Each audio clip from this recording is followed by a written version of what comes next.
Welcome to our cozy corner of tales, where adventure and excitement await. In the rolling hills and lush forests of medieval England, a legendary hero is about to embark on a thrilling escapade.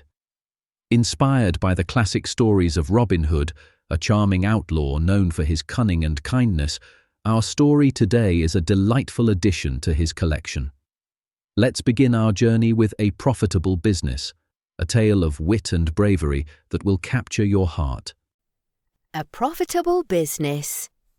In the previous episode, we heard that Robin Hood obtains £800 of the abbot's ill-gotten wealth from the two monks. At the same time, Sir Richard of the Lea arrives to repay his debts. The story continues. "Robin, take this," said Sir Richard. "These are your £400. Count them and see if the sum is right. Also, please accept this small sum of £20 as a sign of my gratitude." "Oh, you need not pay me, Sir Knight," said Robin, grinning broadly. "Your debt has already been repaid." "Repaid? By who, Robin?" asked Sir Richard in shock. "I do not have any friends who will pay such a large amount on my behalf." "Well, there is one friend that you do have," chuckled Robin, "and his name will mightily surprise you. He is none other than the Abbot of St. Mary's." "What? That's impossible. I don't think that fat, greedy man will willingly lay down any money to pay my debts," said Sir Richard feelingly. Robin laughed out loud when he heard this. "I did not say that he did so willingly, Sir Knight," said Robin. "But the money has been received from his treasures. I even allowed his high cellarer to go free once the entire amount was repaid." When Robin and his men recounted the day's events of how they had claimed that the money had miraculously appeared in the monks' bags, Sir Richard had a hearty laugh himself. "Even then I wish to return the money that is rightfully yours, good Robin," said Sir Richard. "No, I shall not take a penny from you. My debt has been repaid in full, and by the right person," said Robin. And to distract Sir Richard, he continued, "What are those handsome bows and beautifully feathered arrows that I see you have brought with you?" "Oh, those are for you and your loyal men," said Sir Richard. "Please accept them." Robin and his men accepted these gifts with good grace, as they could see that the bows and arrows had been crafted by skilled craftsmen and were of the finest quality. "Little John, go and bring the extra £400 we got from the monks," said Robin. When Little John brought the bag with £400, Robin handed it over to Sir Richard. Sir Richard refused to take it, saying that he did not need the money, but Robin insisted that he take it.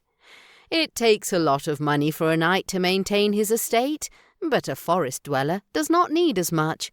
Take this money, and if you find yourself in any difficulty, do not hesitate to come to me. As long as there is money in my treasury, I shall share it with you.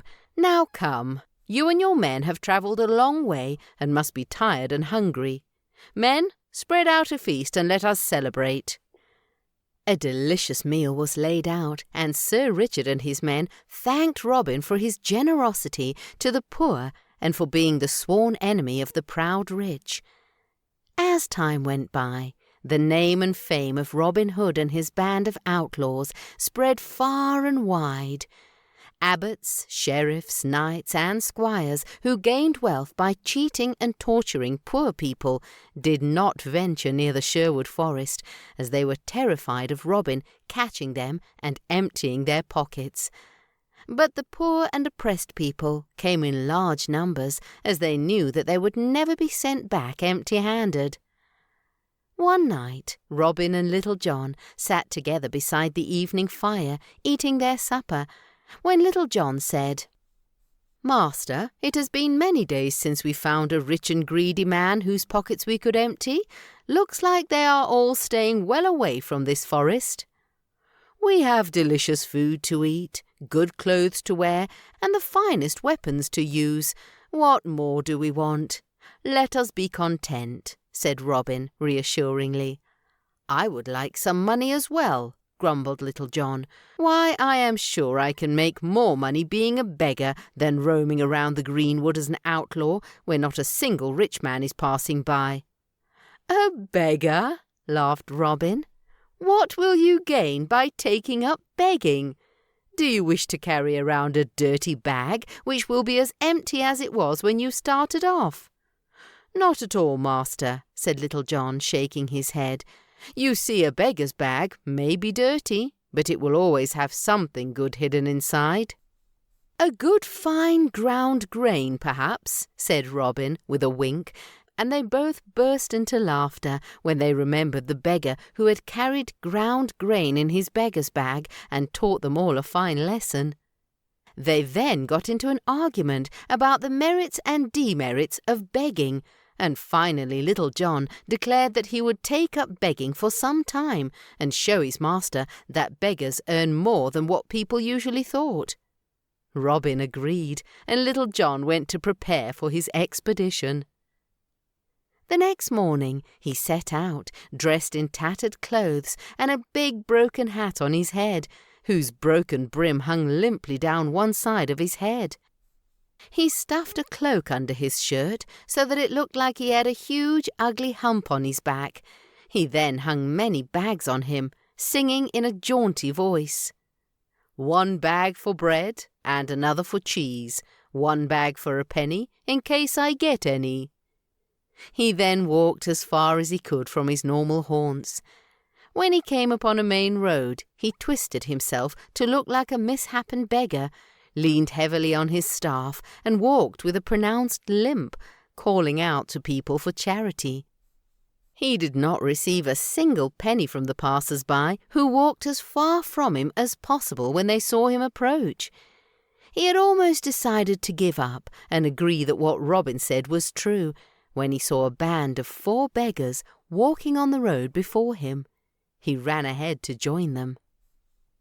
Join us in the next episode to hear if Little John finds out if begging is a profitable business or not. As we conclude a profitable business from the Robin Hood collection from England, we're reminded that honesty and fairness are essential in all our endeavours. Download the Storywaves app from Apple or Android app stores to explore more stories from this collection and cultures around the world. A Storywaves subscription costs less than $1 a month, making it one of the most affordable ways to bring quality stories to your family. All new stories are available on the Storywaves app, where you'll find the most exciting content. Subscribe to our YouTube channel and follow Storywaves on Instagram, TikTok, and Spotify for updates on upcoming content. Thank you warmly for watching.